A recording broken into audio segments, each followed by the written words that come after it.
안녕하세요, 디케잉크입니다. 오늘은 N분만에 알아보는 모든 것 시리즈의 7번째 편으로 동양의 용과 서양 드래곤의 차이점과 유래에 대해 알아보려 합니다. 그럼 지금 바로 시작하겠습니다. 먼저 동양의 용과 서양의 용은 누가 봐도 단번에 찾을 수 있을 정도로 외적으로 큰 차이를 보이고 있는데요.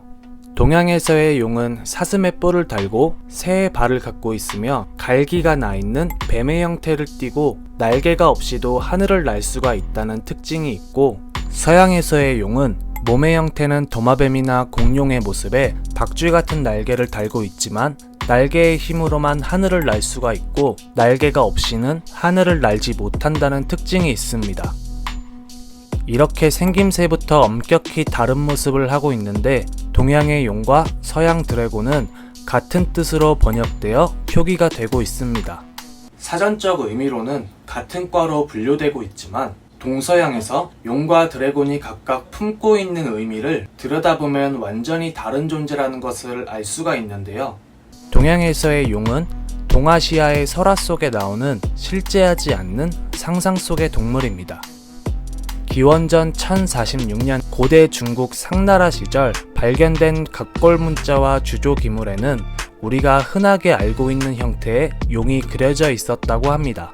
중국 고대 농업 문명에선 한 해의 농사를 풍년으로 수확할 수 있도록 천문학을 활용해 비가 내리는 날짜와 해가 쨍쨍할 때를 계산해 농사를 지었다고 하는데요. 이때 비를 내려주고 햇빛을 내려주는 역할을 하는 것이 용이라 믿고 항상 중요시하게 생각했다고 합니다. 실제로 제사를 지내고 나면 비가 내리거나 하는 상황도 있었다고 해서 더더욱이 용의 위치는 중요해져서 숭배받았다고 하는데요. 상나라를 거쳐 춘추 전국시대에 들어서면서부터 용은 완전한 신격화가 되어 비를 내리고 구름을 모이게 만들어주는 존재로 자리잡아 흙으로 용의 형상을 만들어 비를 비는 의식을 자주 치렀다고 합니다. 이후 불교가 전래되면서 우리나라와 일본에도 용이 전파가 되었는데, 용은 12지신 중 5번째 동물이자 동물의 제왕으로 그에 필적할 수 있는 동물은 호랑이와 봉황이 전부였다 합니다. 여기서 용호상박, 월영봉추라는 사자성어가 만들어지게 되었고 많은 사람들의 입에 오르내리며 우리나라에서도 용의 실력이 알려지게 되었고, 중국과 마찬가지로 물을 다스린다는 수신으로 자리잡고 왕을 상징하는 상징물로 여겨졌습니다. 신라시대의 사해제, 고려시대의 사해사독제, 조선시대의 용신제 등 생명의 원천이며 모든 생물에게 필수적으로 필요한 물을 풍족하게 하기 위한 거국적인 의식까지 치러졌다고 하는데요. 우리나라와 마찬가지로 일본에서도 비슷한 맥락으로 용을 신수로 생각해 기우제를 지내며 숭배했다고 합니다. 예로부터 용은 길을 뿜어내 불을 만들 수가 있었고 사방팔방을 순식간에 이동하는 능력이 있으며 콩만하게 작아졌다가 산봉우리만하게 커지기도 하는 신기한 능력을 가지고 있었다고 합니다. 이 능력들은 모두 용이 가지고 있는 여의주에서 나온다고 하는데요. 일부 사람들은 용이 가진 여의주를 빼앗기 위해 용이 출몰한다거나 서식한다고 전해 내려오는 높고 깊은 산속의 계곡 등지에 숨어 오랜 시간 동안 용이 나타나기를 기다리기도 했다고 합니다. 그렇게 용이 나타나기를 기다리던 사람들 중엔 번개에 맞아 사망한 사람들도 있다고 하는데요. 사람들은 용의 여의주를 빼앗으려는 나쁜 마음을 알아채고 용이 벌을 준 것이라 생각했다고 합니다. 아마도 고지가 높은 산속의 나무가 피레침 역할을 해서 번개가 꽂힌 것이 아닐까 하는 현실적인 생각을 해봅니다. 고대 이집트, 인도, 중국 등등 모든 문명의 발상지에는 생김새는 다르게 묘사되지만 상상 속의 동물로 용이 존재했다고 하는데요.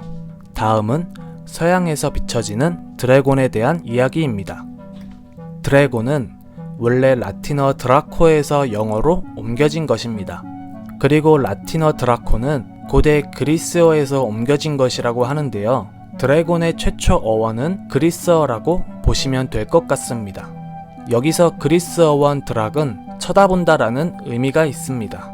서양의 용은 악과 칠흑 같은 어둠을 나타내며 인간에게 고통과 괴로움을 주기 때문에 모두가 두려워하는 존재로 묘사된다고 합니다.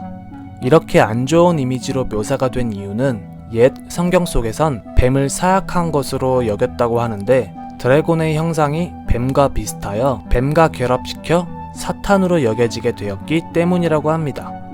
정확히 따지자면 드래곤이 사탄이라는 게 아니라 드래곤이 가지고 있는 어마무시한 힘이 사탄의 패기와도 같다고 해서 뱀이라는 것 자체를 흉악하고 혐오스럽게 생각한 로마 제국 후기에 사탄화된 것이라고 하는데요. 그래서 서양권의 옛 소설이나 민담을 들여다보면 드래곤을 죽이면 영웅이라는 이야기가 상당히 많이 전해 내려오고 있습니다.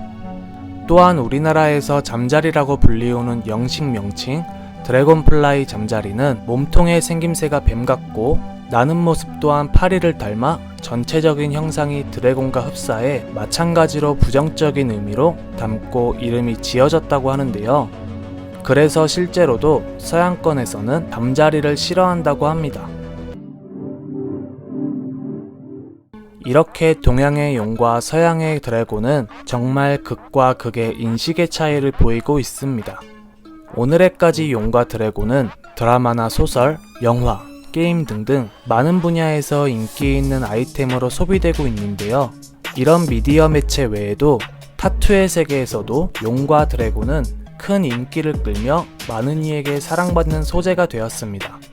블랙앤그레이나 블랙워크, 올드스쿨 같은 장르에서는 서양의 드래곤이 많이 소비되고 있고 이레즘이나 오리엔탈 장르의 경우에는 동양의 용이 정말 많이 사용되고 있습니다.